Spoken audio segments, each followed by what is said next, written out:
Hello friends, welcome back to my channel. My name is Ankur Mehta. दोस्तों, आज देवरा का है फिफ्थ डे। मैं आज फिफ्थ डे की कलेक्शन बताने नहीं आया हूं।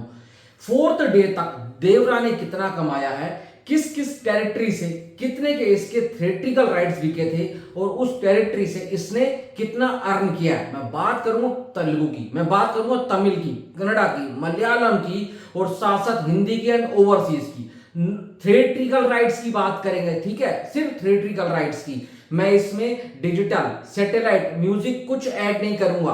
कुछ फैंस के कल से मेरे पास मैसेजेस आ रहे हैं कि भाई देवरा जो है ना ब्रेक इवन पर पहुंच चुकी है, ब्रेक इवन पर पहुंच चुकी है। अंकुर भाई डरने की जरूरत नहीं है। मुझे एक बात बताओ, आपका बिजनेस है, आप एक शॉप चलाते हो, चाहे कपड़ों की है, चाहे शूज की हो, चाहे राशन की हो, तो 30 रुपए किलो अगर आप चीनी खरीदोगे तो 30 रुपए में बेचोगे। 1000 रुपए की टी शर्ट खरीदोगे तो 1000 की बेचोगे। 100 रुपए 200 रुपए ऊपर रखोगे, बिजली का, पानी का, भाई तुम्हारी दिहाड़ी और साथ साथ भाई जो लड़का रखा है उसका भी खर्चा निकालना है ना। तो सभी बिजनेस इसी मॉडल के ऊपर चलते हैं। जब पैसा इन्वेस्ट किया जाता है तो हर किसी को आरओआई चाहिए, मतलब रिटर्न ऑफ इन्वेस्टमेंट चाहिए। इस बात को समझ जाओगे तुम सारे बिजनेस समझ जाओगे। तो समान आसान और सिंपल भाषा में आपको समझाता हूं कि देवरा के थिएट्रिकल राइट्स कितने में बिके हैं, कितने का धंधा हुआ है और कितना नुकसान है, कितना फायदा है, सब कुछ बताने वाला हूं। इसका बजट 300 करोड़ है, जो कि हर कहीं पर आ रहा है। कोई 350 भी बोल रहा है, कोई 325 बोल रहा है, हम 300 पकड़कर चलते हैं। तो सबसे पहले इसकी बात करते हैं। इसकी original language Telugu, AP and Telangana से इसके थिएट्रिकल राइट्स बिके हैं 113 करोड़ में। अगर उसका मैं भाई ब्रेकअप करूं तो निजाम से 45 करोड़ एंड सीडेड से 22 करोड़। अब आ जाओ तुम कर्नाटका में इसके राइट्स बिके थे थिएट्रिकल राइट्स 15 करोड़ रुपए, तमिल में 6 करोड़ रुपए एंड भाई केरला में 50 लाख रुपए, हिंदी में 15 करोड़ रुपए जो कि बहुत कम बिके हैं, और भाई ओवरसीज में 26 करोड़ रुपए। अब ये कितना हो गया, 185 करोड़। इतना ही 185 करोड़ शेयर कलेक्शन में कमाना है। शेयर कलेक्शन मतलब कि भाई 185 करोड़ तो यहां से सीधा सीधा डिस्ट्रीब्यूटर को चाहिए। फिर उसके बाद एग्जीबिटर आ जाता है, भाई साहब बहुत सी चीजें होती है। तो मतलब इसको 370 करोड़ का ना, 370 करोड़ का नेट कलेक्शन करना है तो जाकर ये हिट होगी, जिसमें एग्जीबिटर भी कमाएगा थोड़े बहुत, जिसमें कमाएगा मेकर भी, जिसमें कमाएगा डिस्ट्रीब्यूटर भी। अगर इसे कम कमाया तो हर किसी को कुछ ना कुछ नुकसान रहेगा। और एक बात और बता दूं, आजकल जो थिएट्रिकल राइट्स बिकते हैं ना, ये एडवांस बेसिस पे बिकते हैं। मतलब कि इतना करोड़ अगर भाई मान लो 113 करोड़ तमिल वो तेलुगु से लेकर गई है ना ये थिएट्रिकल राइट्स, तो वहां डील होती है। अगर कम रहेगा तो मेकर्स को, डिस्ट्रीब्यूटर को जाकर देना होगा। इस बात को समझना। ये नहीं है कि भाई साहब मेकर्स 113 करोड़ में एपी एंड तेलंगाना में बेच दिया तो उसकी जिम्मेदारी खत्म, नहीं, उसको उतना देना पड़ेगा। आजकल हर कोई सेफ खेल रहा है, डिस्ट्रीब्यूटर पागल नहीं है।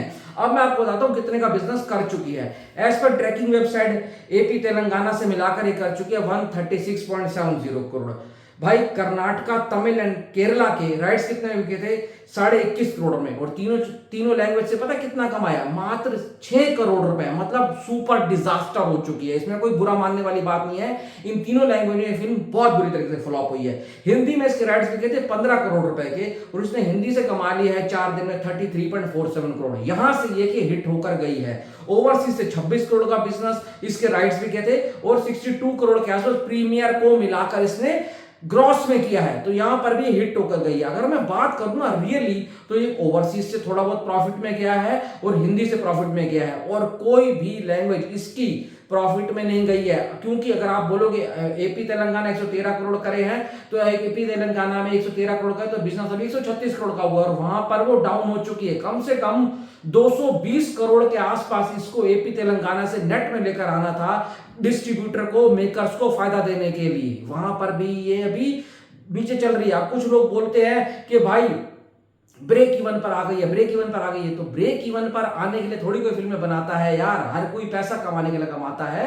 आप सिर्फ अपने हीरो को डिफेंड कर रहे हो, आप ये नहीं सोच रहे हो कि ओवरऑल बिजनेस कैसे चलता है। अब इसमें ना सैटेलाइट इंक्लूड है, ना भाई डिजिटल इंक्लूड है, ना म्यूजिक इंक्लूड है। अगर इन सब चीजों को मिला दोगे तो फिल्म कभी फ्लॉप ही नहीं होगी। हम थिएट्रिकल बिजनेस की बात कर रहे हैं, और थिएट्रिकल बिजनेस ही फिल्म का असली बिजनेस होता है, उसी से फिल्म को वर्डिट मिलता है। अब देखो हुआ क्या है, एक बहुत बड़े बजट की फिल्म है, इसको कैसे भी करके ना बहुत अच्छा खासा पैसा कमाना था। ओवरसीज में क्रैश हो चुकी है, तेलुगु के अंदर बहुत डाउनफॉल आ रहा है, कर्नाटका, मलयालम एंड भाई साहब तमिल, यहां पर भी बहुत बुरी तरीके डाउन हो चुकी है।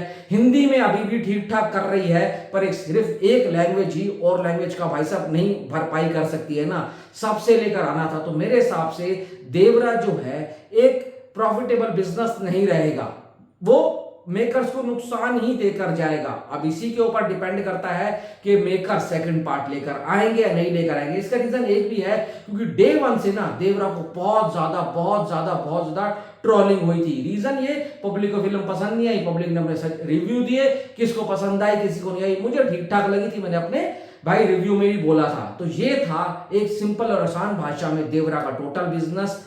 आपको क्या लगता है, यहां से कवर अप कर पाएगी नहीं कर पाएगी, जरूर बताना। बाकी वीडियो में इतना ही। Thanks for watching.